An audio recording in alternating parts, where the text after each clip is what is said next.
Hello friends, welcome to Vaishu with Kavi. இன்றைக்கி என்ன video பார்க்க போகிறோன்னு பார்த்தீங்கன்னா 60ஆம் கல்யாண வீடியோ தான் பார்க்க போகிறோம். யூடியூப்லேயும் சரி, இன்ஸ்டாகிராம்லேயும் சரி, அக்கா நாங்களும் 60ஆம் கல்யாணம் பார்க்கணுன்னு சொல்லி நிறைய பேர் மெசேஜ் பண்ணியிருந்தாங்க. நான் ஒருத்தருடைய கமெண்ட்ஸ்க்கே அவ்வளோ இம்பார்ட்டன்ஸ் கொடுப்பேன்.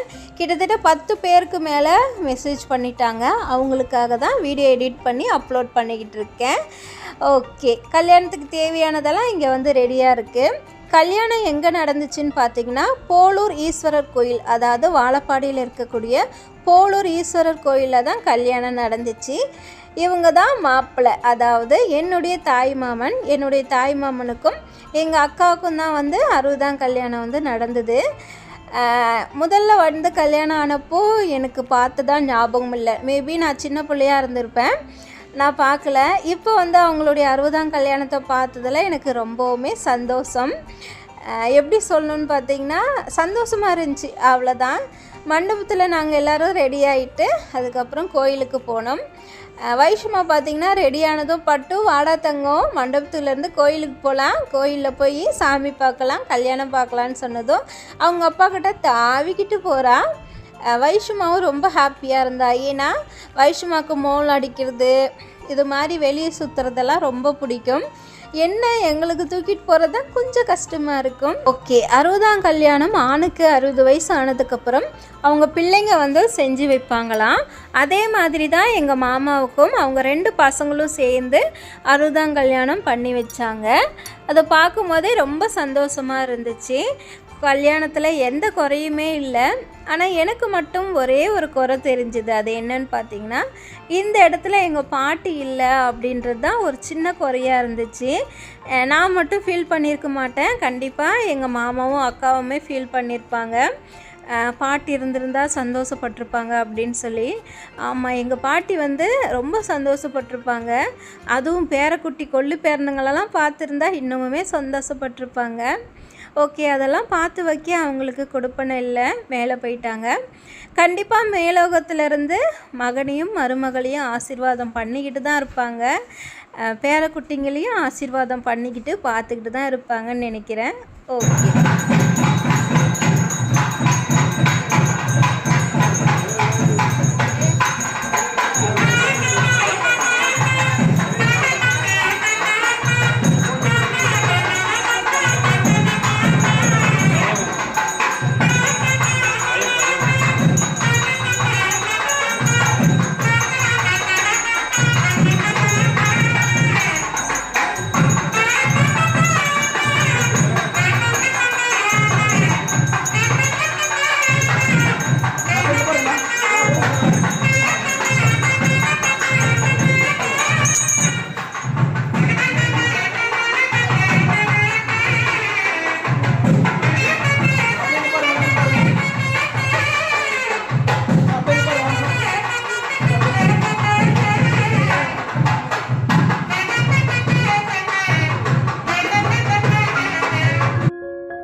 ஓகே, நானும் 60ஆம் கல்யாணம் பார்க்குறது இதுதான் ஃபர்ஸ்ட் டைம். கோயிலில் தாலி கட்டிட்டு மண்டபத்துக்கு வந்தாச்சு. மண்டபத்துக்கு வந்ததுக்கப்புறம் எல்லாருமே எங்கள் மாமாட்டையும் அக்காட்டையும் ஆசீர்வாதம் வாங்கினாங்க. நாங்களும் போய் ஆசீர்வாதம் வாங்கிட்டு வீட்டுக்கு கிளம்பிட்டோம். எங்கள் அம்மா எல்லா இடத்துலையுமே ஒதுங்கி ஒதுங்கி நின்னாங்க. ஏன்னா எங்கள் அப்பா இல்லை அப்படின்றதுனால. அச்சதை போடுமா அப்படின்னா ஒதுங்கி நிற்கிறாங்க, தண்ணி ஊற்றுமானா ஒதுங்கி நிற்கிறாங்க. நான் தான் சண்டை போட்டு நீ தான் செய்யணும் அப்படின்னு சொன்னேன். என் மனசில் என்னன்னு பார்த்தீங்கன்னா, எங்கள் மாமா நல்லா இருக்கணும் அப்படின்னு 100% நினைக்கிறது எங்கள் அம்மா தான். பிறந்த பிறப்பு அப்படின்ற விதத்தில் எந்த இடத்துலையுமே எங்கள் மாமா விட்டு கொடுக்க மாட்டாங்க. நாங்களே ஏதாவது சொன்னால் கூட அவன் நல்லா இருந்தால் போதும் அப்படின்ற ஒரு வார்த்தை தான் அவங்க வாயிலிருந்து வரும். எங்கள் அம்மா எங்களுக்கு கிடைச்ச பொக்கிஷம் அப்படின்னு தான் நான் சொல்லுவேன். ஓகே, 60ஆம் கல்யாணம் பார்த்ததுல நாங்கள் எல்லாருமே ரொம்ப ஹாப்பி. எங்கள் அம்மாவும் ரொம்ப ஹாப்பியாக இருந்தாங்க. 2 நாள் அதை பற்றி சொல்லி சொல்லி சந்தோஷப்பட்டாங்க. இந்த வீடியோ இதோட முடிச்சுக்கிறேன். இந்த வீடியோ கேட்ட எல்லாருக்கும் ரொம்ப நன்றி. Be positive friends. நல்லதே நினைப்போம் நல்லதே நடக்கும்னு சொல்லி இந்த வீடியோ இதோட முடிச்சுக்கலாம். டாட்டா, பை பாய்.